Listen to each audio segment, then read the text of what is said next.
Como está? Eu sou o Dr. Fernando Lemos, coloproctologista do Rio Grande do Sul, Brasil, especialista das doenças do intestino, do reto e do ânus. E neste vídeo eu gostaria de falar sobre os benefícios do mel para a parte digestiva e intestinal.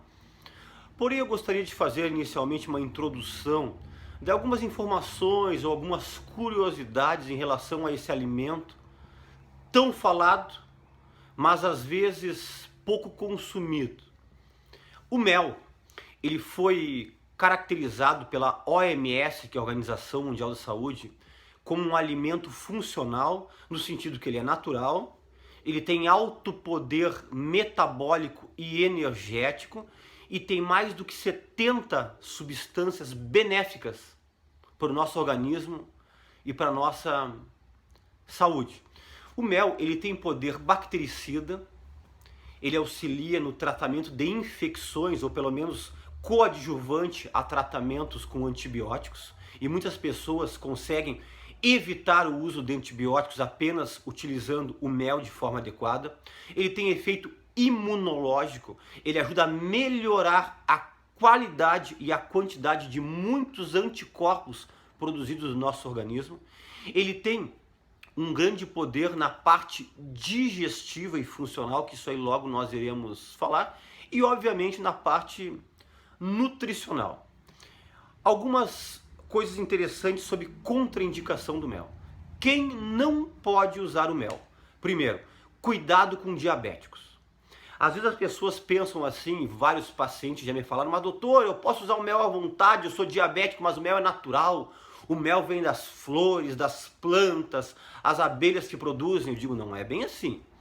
O mel, obviamente, ele é muito melhor do que o açúcar branco, do que o açúcar refinado. O açúcar, pessoal, esse refinado que vocês compram no mercado, eu sempre digo que ele é uma fonte calórica vazia. Ele não tem nenhuma substância benéfica para o nosso organismo, a não ser a glicose, esse carboidrato. O mel, na verdade, ele é um açúcar. Ele tem açúcar na sua composição, porém ele tem, como eu já falei, mais de 70 substâncias benéficas para o nosso organismo. Por que que o mel, mesmo ele sendo contraindicado em grandes doses num diabético, por que que ele é melhor do que o açúcar branco num diabético? Sabe por quê? Porque 40% do açúcar do mel é frutose. Frutose é algo natural que vem das flores, das plantas. E quando você ingere, cai de forma mais lenta na corrente sanguínea, e isso aí evita dar picos de insulina. Lembre-se que quem produz a insulina é o pâncreas, né? E esses picos de insulina faz o pâncreas trabalhar de forma muito intensa. E todo paciente diabético tem problemas na produção da insulina. Então, quando dá os picos de insulina, você está prejudicando mais o seu pâncreas. Por isso que picos de insulina, doces, alta carga glicêmica é ruim para paciente diabético. E o mel, ele tem 40% de frutose, que é esse açúcar que evita que dá grandes picos de insulina. Porém, eu continuo dizendo, cuidado você diabético com o uso do mel. Até você usar um uso leve para moderado, não grandes quantidades e principalmente orientado pelo médico, você pode utilizar de forma pequena, mas ainda continua sendo uma contraindicação para diabéticos. Outra coisa, crianças com menos de 1 ano não podem utilizar mel. Não dê mel em bico, não dê mel junto com um chazinho, com leite para crianças com menos de 1 ano. E crianças de 1 a 5 anos, pequena quantidade. 5 anos para cima você pode usar uma colher de sobremesa. E dos 10, 12 anos para cima pode usar a quantidade adequada para um adulto de mel, né? Menos do que 1 ano, o mel ele tem uma capacidade de ter uma bactéria chamada Clostridium botulinum, que todos nós, adultos, nós temos facilmente um anticorpo que combate essa bactéria, mas crianças, como não tem um trato digestivo muito maduro,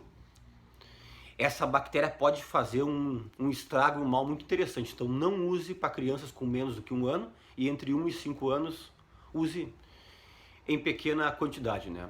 Outra curiosidade, doutor, mel engorda? Claro que engorda. Mel tem benefícios, mas mel engorda. Você quer ter uma curiosidade? 1 colher de sopa de açúcar, esses comum refinado, tem 60 calorias. uma colher de sopa de mel tem 55 calorias. Em resumo, a quantidade calórica de uma colher de sopa de açúcar de mel é a mesma coisa, quer dizer, mel engorda. Ele tem benefícios, mas cuidado do uso exagerado, que você pode aumentar de peso. Obviamente, mel tem muitos outros benefícios que eu não vou citar aqui, isso eu deixo para os nutricionistas em relação a benefícios para a parte estética da pele, parte benéfica, que estão cada vez mais falando em relação à parte de tratamentos estéticos para a parte até mesmo de acnes, de lesões dermatológicas, isso eu também deixo para os dermatologistas, né? Eu quero entrar especificamente agora em relação ao uso do mel para a parte digestiva. Primeira pergunta, qual seria a quantidade ideal de consumo diário de mel para pessoas que não são diabéticas? 2 colheres bem cheias de sobremesa. Isso é adequado por dia para você utilizar. Vamos lá para os benefícios digestivos. Primeiro, o mel, ele é considerado um pré-biótico. Pré-biótico, você lembra o que é? São aqueles alimentos que você ingere e eles não são digeridos totalmente no estômago e conseguem chegar até o intestino grosso. E isso serve de alimento para a proliferação de bactérias e micro-organismos vivos que são benéficos para a microbiota intestinal ou para a flora intestinal, que vai fazer com que essa microbiota fique sadia e mate as bactérias que são nocivas. E tendo ação pré-biótica, como é uma fibra, porque fibras são pré-bióticos, ele vai auxiliar no funcionamento do intestino.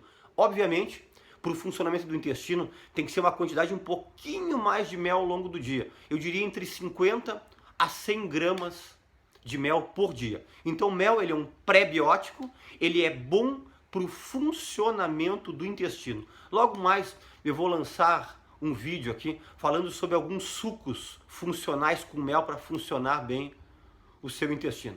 Segunda coisa, parte digestiva interessante. O mel ele é rico em triptofano. Quando esse triptofano chega no intestino, pela ação das bactérias, é produzido muita serotonina. E já teve um vídeo aqui que nós falamos em relação à parte do intestino e depressão, e nós descobrimos nos últimos estudos que o intestino é o maior produtor de serotonina do corpo, que é o hormônio do bem-estar, que produz mais do que o próprio cérebro.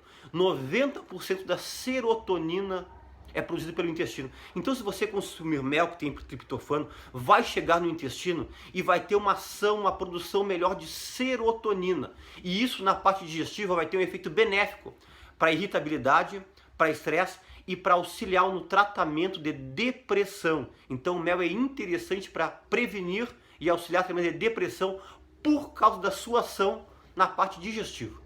E o mel é muito importante para pessoas que tratam de dispepsias, que são gastrites, refluxos, úlceras, erosões gástricas, pessoas até com tratamento para Helicobacter pylori. Primeiro porque o mel ele tem um efeito antibactericida, ou melhor, ele mata bactérias. E o mel ele tem propriedades que fazem às vezes de enzimas digestivas. E isso aí auxilia na cicatrização de gastrites e úlceras gástricas. Então você que tem problema digestivo, você pode sim consumir o mel e será benéfico para o seu tratamento digestivo. Eu agradeço a atenção de todos. Quem não se inscreveu no nosso canal, clica-se em inscrever. Logo depois vai aparecer um sininho, você pode clicar no sininho que você vai receber em primeira mão avisos de que nós aqui no Planeta Intestino estamos publicando novos vídeos. E se você quiser dar um ok, um like para nós aí, é muito importante. E até um próximo vídeo.